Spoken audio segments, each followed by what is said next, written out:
Hello, everyone, and welcome to the podcast. Life is a story we tell ourselves. I'm your host, Don Murphy. On this episode, we explore the world of high achievers and pose the question, are high achievers really successful?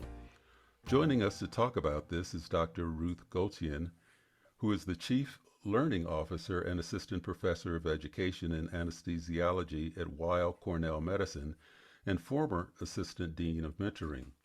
She will join us to discuss the question, are high achievers really successful? Dr. Gotian is also Executive Director of the Mentoring Academy at Weill Cornell Medicine.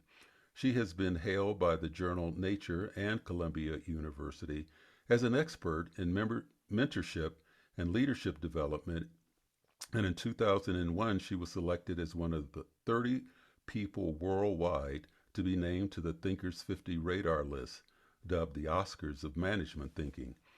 Recently, she won the Thinkers 50 Distinguished Achievement Radar Award, given to a thinker with the potential to change the world of theory and practice, and cemented her place as the #1 emerging management thinker in the world. She is also a semifinalist for the Forbes 50 over 50 list. In addition to publishing in academic journals, she is a contributor to Forbes, Psychology Today, and Harvard Business Review, where she writes about optimizing success.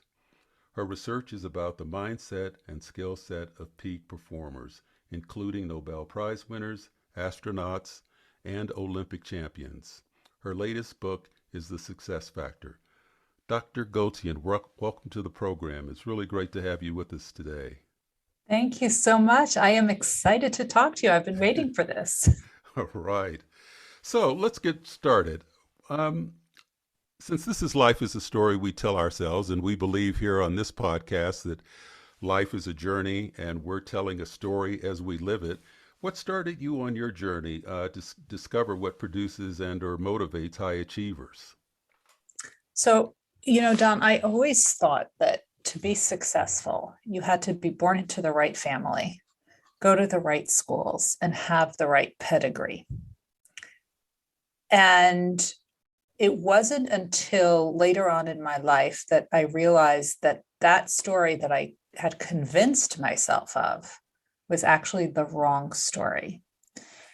And I started working when I was in my mid-20s, running what's called an MD PhD program, where the students get a dual degree, both an MD and a PhD degree. This program has a 3.5% acceptance rate. You have an easier time getting into Stanford than you would getting into this program. And these students were exceptional. I mean, this is really the creme de la creme. But even amongst this incredible group, there were those that would rise to the top. And nationally, we were having an issue that people were training and working hard and sacrificing for years and years and years in order to get into this program and to become physician scientists. And then at some point during their training or right after their training, they decide to leave. They say, this is not what I want to do. And we actually dubbed this the leaky pipeline. And we were finding different points along the pipeline where it was actually a problem, where people were leaving. And this was concerning because we needed nationally more physician scientists and we couldn't keep up with the demand. And the National Institutes of Health was trying to address this. They actually created a national task force to look into it. There were papers written about it. There were books written about it. Every national conference we had, we were trying to come up with solutions, and the needle hadn't moved. And I kept wondering, maybe we're looking at the wrong end of the problem. Maybe the problem is not those who are leaving. Maybe we need to look at those who are staying, right? Very similar to what we're facing now with the Great Resignation.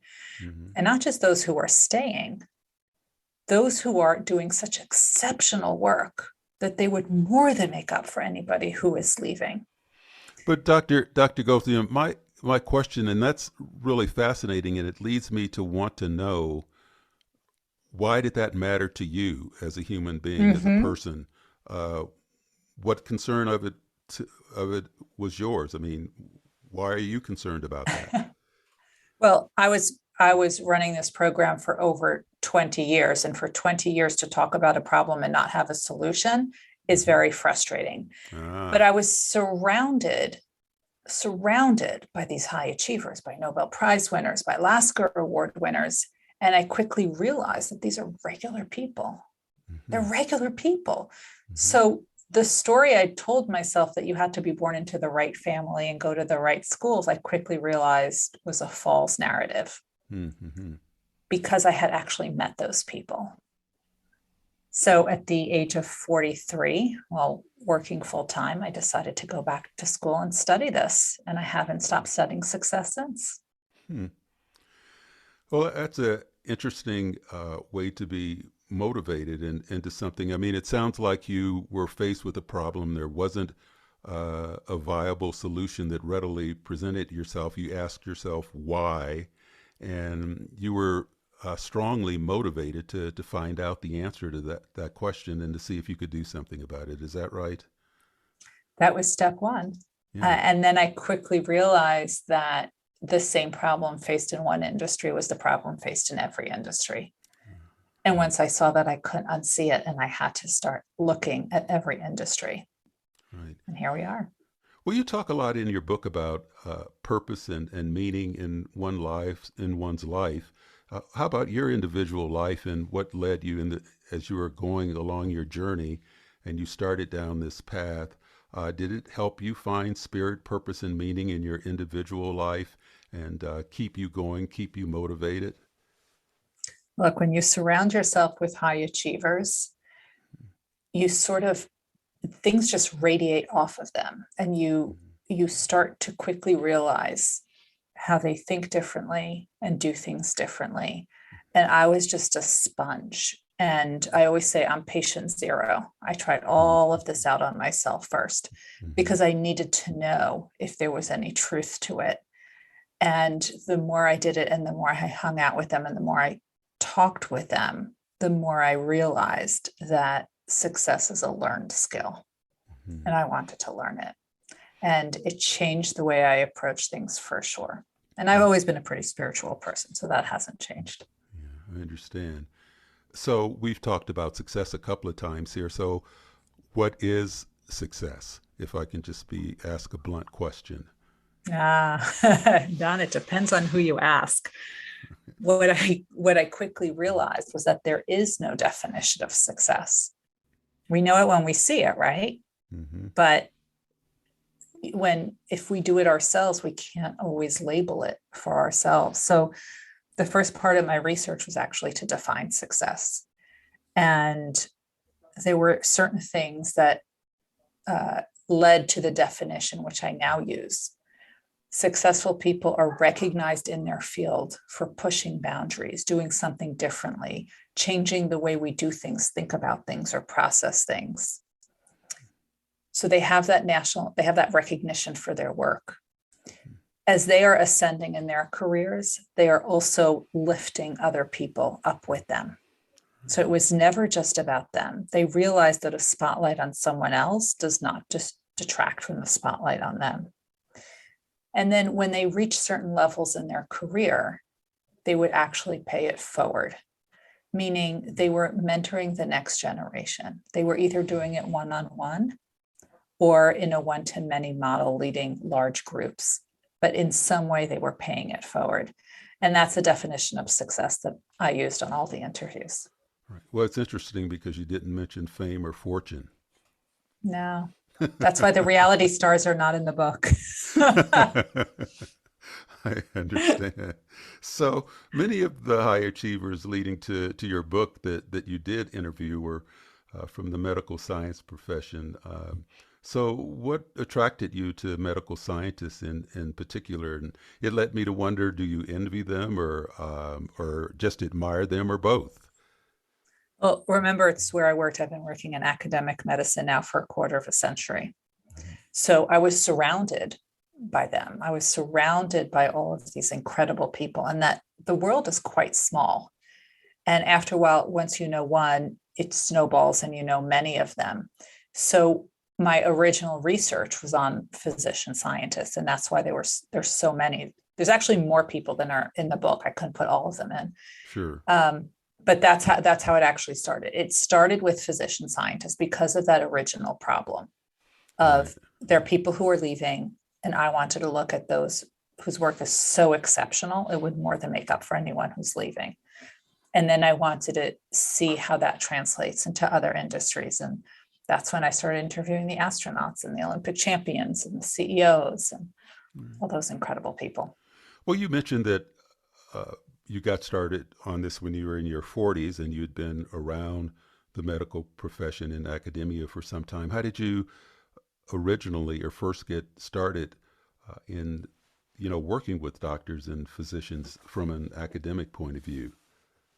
So I always worked with students. So in college, I was that the one who was always part of organizations and a part of residence. And then in grad school, I was a hall director.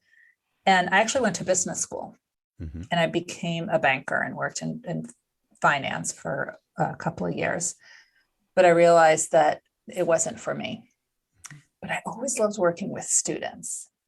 And I decided to make the jump to graduate students at that time because I had worked with undergrads, handled all the disciplinary issues, and really wanted something different. So I said, who has the most to lose? And that's when I realized it's graduate students, and it's graduate students in these top programs. And that's what led me to run the MD PhD program. And once I got sucked into that world, it's just an incredible world. These are just the people on the brink of doing the most incredible things. Yeah. And I got sucked in. Oh, I understand. So you've already mentioned that high achievers can be in any profession. And of course, I saw from the parts of your book that I was able to read that there are high achievers in just about every profession.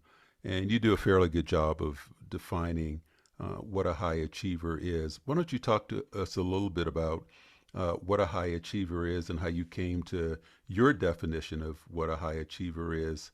And then I think it leads people to wonder, well, are average people not as important in society, or are they just as important? Is the distinction between high achievers and regular achievers like me what's that really all about? Well, it's definitely a bell curve, right? So we have those low performers on the bottom, we have those top performers at the top, but the quote unquote average are the bulk of our task force and of our workforce. And this is so critical because these are the people who are keeping that engine going. We need those people. But the innovation, the creativity, the doing things differently, the taking it to the next level, that's where the high achievers come in. They are your R&D. So you need those people if you don't want to turn up like Blockbuster or BlackBerry. Right. Right? Because you need to think of what's next. Now, there's certain people who need to do the regular work to make sure the trains are moving. We need those people. But if you always need to think of what's next, and that's what the high achievers are able to help with. Now, we know that high achievers produce more than average employees. So you actually need less of them. The issue is we don't do a very good job at recruiting them, leading them, or retaining them. So what happens is they are starting to walk out the door. And who do you think their friends are? Other high achievers. Right. So you're not able to fill those slots. And then at best, you're left with the average employees who keep the engine going, but you're never thinking of what's next. And that's a dangerous place for any organization to be in. Well, that's interesting because there's been this trend, and I don't know if you explored it at all during your research, but there was a trend, especially 5 or 10 years ago, and maybe it's continuing today. I know when my youngest children were in college, there was almost this trend to flatten the bell curve. we didn't want to recognize high achievers. Everybody was equal. Everybody should be treated the same. And it was, quote, bad to, single out people as being high achievers or better than the average. Did that at all come up in your research, or did you discuss that with people that you interviewed? That's the later part of the research and how to retain them. If you want to retain the high achievers, you have to distinguish between a high achiever and an average. And it's not necessarily money. I mean, people want to be paid what they're worth, right? But there are other ways and there are other things that you can do as well. And they want those opportunities. These are not about the external validation of what they're doing. These people want to learn and grow. And they want to get those opportunities to be able to do that. They want to have increased responsibilities, increased challenges, increased opportunities. And if we give it to everyone, then we're not moving forward. So there has to be some difference, some delineation in the way we're doing it. And I don't know that flattening the curve is a long-term strategy. No, I understand. Well, you talked about mentoring a lot in your book, and you said as a measure of success, high achievers go on to mentor other people or pass on their knowledge to encourage others. It's a factor that you find in high achievers. So I was particularly interested in the section in your book because I've worked with mentors before and people that have other mentoring programs. But I was fascinated by that section that said if you were a mentee or looking for a mentor, you really needed to stop looking for people who look like you. And as I said to you earlier, I thought that was a courageous stance to take because most of what you hear is that we need more mentors that look like you. And we need to, if you're a woman, you need to find more women mentors. If you're African American or Hispanic or any other minority in the workforce, you need to find someone who looks like you to mentor you. But you, I think, did a pretty good job of explaining why you shouldn't do that. You want to talk to us a little bit about that? I think there's power in diversity, and that goes for mentoring as well. And I think getting different perspectives is actually what makes you better and stronger and helps you see things that you are unable to see because you have blinders on. So if I'm a woman and I only surround myself with other women, I won't know how other people are thinking. I will only have one way of thinking. That's problem number one. Problem number two, if you are a member of any underrepresented group who is not available in senior leadership, they have not reached those ranks. That means there are, for example, in my case, if I am looking for a senior woman to be a mentor, and there's only two of them, two can't possibly be the mentors for everyone. Because if they were, how are they going to do their own work so that they can continue to get ahead and be role models for other people? And I think there's also plenty to be learned from others as well and tap into their networks and their skills and their perspectives and their sponsorship. So there's actually a better case for diversifying what I call a mentoring team. You don't want just one person. You want a team of people who will help you. So your team should include people who look like you, but it should also include people who are not like you. And that's at every level, the senior level, the peer level, and the junior level. Because if you are really going to leverage the diversity of perspective, that means you need to surround yourself with people who are different than you and are like you. You need both. Right. Well, I think more importantly, there was a section of your book that's a corollary to this, and you talked about, I can't remember the word you used, but it was relatedness or people that you could relate to. And I know my mentor in college, and I was very fortunate to have him, Dr. Saltman. We just got along. Everybody else was afraid of him. And, oh, you don't want to go talk to Dr. Saltman. He's this, scary guy. And, And we actually bonded and got along extremely well. And so I was very much uh, taken by that section of your book where you said it was important to find a person that you could relate to, that you could even have some sort of spiritual bond with. You want to talk to us a little bit about Yeah, that? it was. So let me ask you, did this mentor look like you? No, he did not. Not And at all. I assume he was older than you at the time. Yes, he was about 20 or 25 Right. years older than. But you guys gelled. Hmm. There was a connection there. And that is what is so important, that trust, that relationship. So mentoring is actually based on relationships, and it's based on knowing, liking, and trusting somebody. And I can know, like, and trust people that you may not get along with, or you might not be able to gel with. You might not have that chemistry with them. But if I do, that's what's important.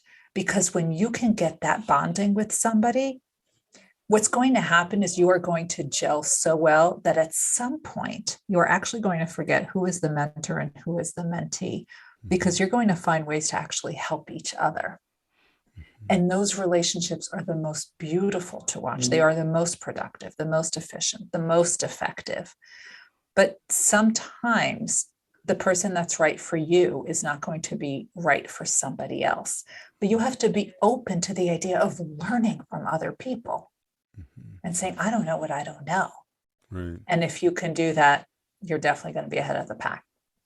Well, if you're in a large organization, I mean, even at NASA, or you're a physician scientist, you're in medical school, and you're casting around for a mentor, how, or if you're a mentor looking for someone to have as a mentor, uh, what's the best way to go about finding a mentor or a mentee? How do you navigate all of the uh, large intricacies of an organization to find that one person you can bond with? Right. So, first, I'll say it doesn't have to be one, it should be a whole team of them. Hmm. And you can just start building these people into your circle, and you draw upon them based on what you need at that time. They don't need to Hmm. know of each other's existence. You don't need to get them around a conference room table. You can reach out to different people at different times. And I think the best way to do it are not the assigned mentors, but the ones that are organically formed. You meet someone, you hear their talk, you hear someone's question in a Zoom chat, you someone made a post somewhere that really got you thinking. There's an author of an article that really sparked something. You reach out to them, you talk to them. It could be a professor, it could be a colleague, it could be absolutely anyone. But the key is to remember, never, never ask them to be your mentor. Hmm. And I know this sounds counterintuitive. I'm looking for a mentor. Why would I ask them to be a mentor? Because the second you ask them to be a mentor, you're asking them to take on another job, Hmm. another obligation. Nobody has time for that. Hmm. So here's the secret. Instead, you want to ask them for their perspective. Hmm. What do you think about this? Don, I know you have experience with such and such. I'm facing a similar situation. I was wondering if I could chat with you just for 10, 15 minutes to get your thoughts on things I should do or avoid, or things to consider. Now, that you might be intrigued by, because who doesn't like to give their opinion? But to ask someone to be a mentor, that's a heavy lift. In fact, I gave a talk about this once, and I shared this story. And then the person emails me back saying, I loved your talk. Would you be my mentor and review my dissertation? And then they sent it to me. I'm like, review your dissertation? I don't even know you. Hmm. I'm not going to spend hours reviewing this dissertation. So Right. that's what's so important to understand. Understand. But had she wrote back to you, or he wrote back to you and said, what do you think about this? Or I'm struggling with this idea, and could you tell me what you think? That would have been different. That's very different. Right. That's very different. That's short, that's specific, and it's time bound. Right. And understand. So do you think society should value high achievers above what we may call the average worker? I think that often comes up sometimes. We seem to it certainly comes up in entertainment and with movie stars. We value these people that are, quote, successful, or if you're from a certain background, you may value an Olympic champion or a basketball star. Uh, should these people get this recognition and this accolade? Is it good for society that we single out high achievers that way?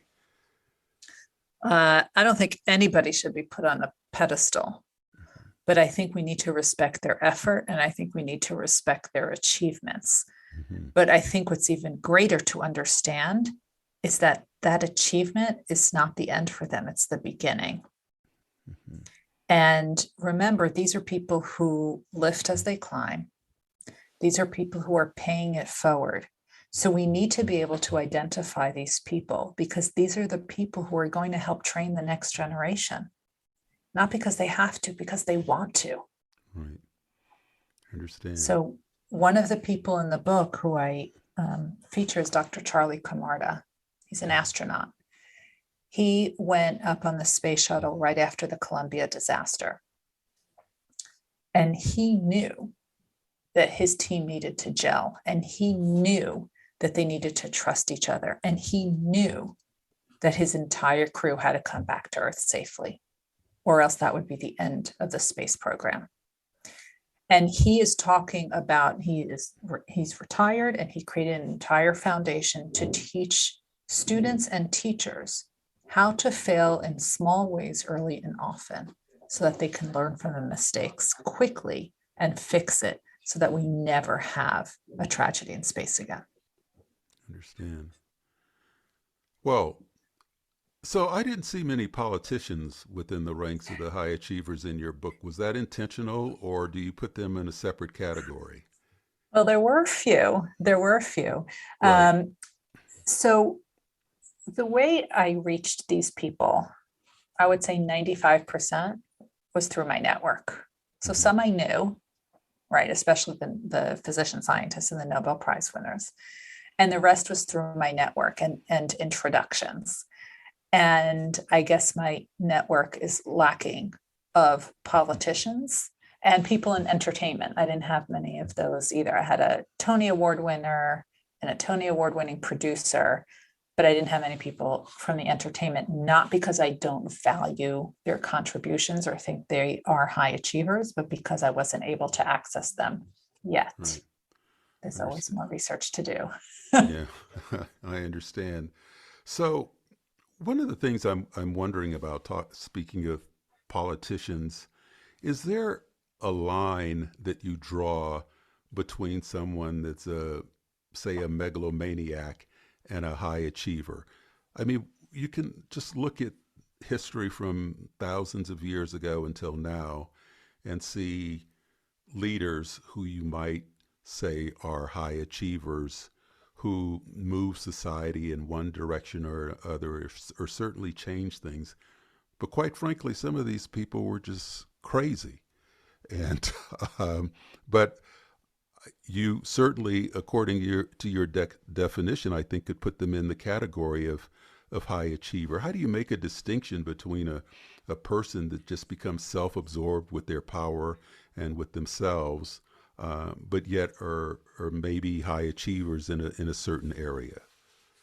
Well, remember, I have to be able to sleep at night.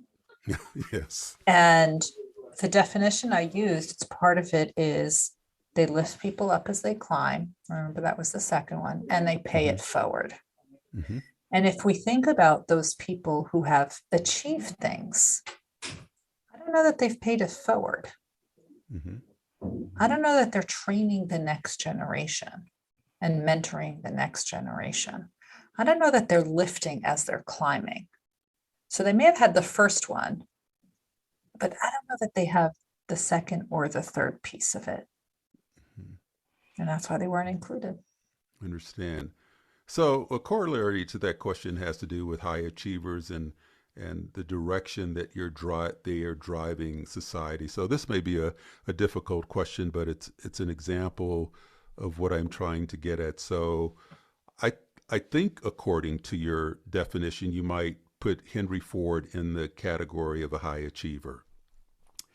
And and then the advent of the automobile, and then the mass production of the automobile, and then where that has taken society in terms of the exploitation of hydrocarbons and what that means to society as a whole. So even though this is a little bit of a complicated question, it gets at whether or not, high achievers who make these tremendous contributions, say like Jane Duda, for example, Doudna, I'm sorry to mispronounce her name, with her invention and discovery of CRISPR and gene editing.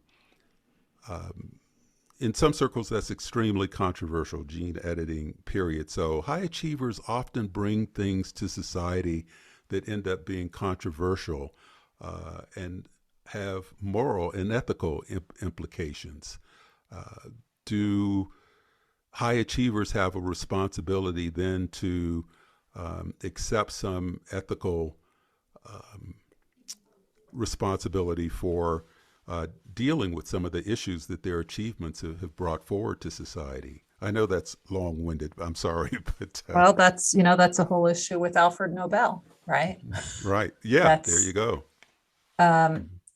But he's the one who essentially invented how we blow things up. But yet in his will, it's a funny story. They actually, when his brother died, they actually accidentally said Alfred Nobel's name, and he basically got to see his own obituary, which was pretty damning, how basically he could destroy people. So that's why in his will, he left money for people who in the last year have created a betterment to humanity and society. So I think people, when they create these things, I have to believe that they are doing it with good intention. Mm-hmm. Right? I'm a glass half full kind of person. Mm-hmm. But I think we have to be aware and discuss how these things could be used in a negative way and be prepared for it when it happens. But I'm not convinced that it's one person's responsibility to do all of that work. Right. One person can't create all the change or take away all the negativity. It has to be a movement. Yes, I couldn't agree with you more. So it ends up being a collective thing, even though high achievers may move the needle forward in one direction or another, make great contributions to society.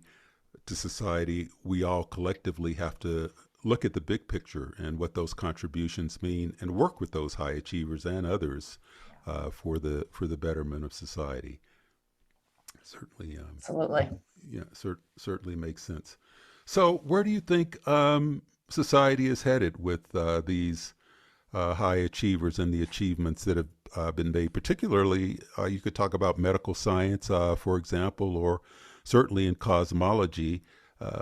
You've been around many of these high achievers. Where do you think society is headed, in a positive or a negative direction, with respect to this bell curve and these few people down at the other end that are making these tremendous contributions? Where are we headed? I have to believe that people want to achieve more. I am not convinced that people wake up in the morning aiming to be average in life. I really believe people want to succeed and they want to do more, but they don't always know how. And I'm hoping through the book, The Success Factor, that it can really shed a light on what are the things that we can do in order to improve our own success and take the lessons from these incredible people, these astronauts and Nobel Prize winners and Olympic champions. There's a lot to be learned from them. No, I understand. And as you said, you certainly couldn't include everyone in your survey of high achievers, but I have to talk about one of my favorite literary people and poets who the Nobel Committee just recognized a few years ago, and that's Bob Dylan. So would you say Bob Dylan is a high achiever and has moved society forward? I mean, we're talking about poetry and we're talking about music. And I know you did talk to some entertainers and musicians. Bob Dylan, to me, is in a category of his own when it comes to high achievement. Well, I always refrain from uh, speaking about the achievements of someone when I can't do an accurate due diligence and I interview understand. them properly, out of fairness to them as well. Right, right. I understand.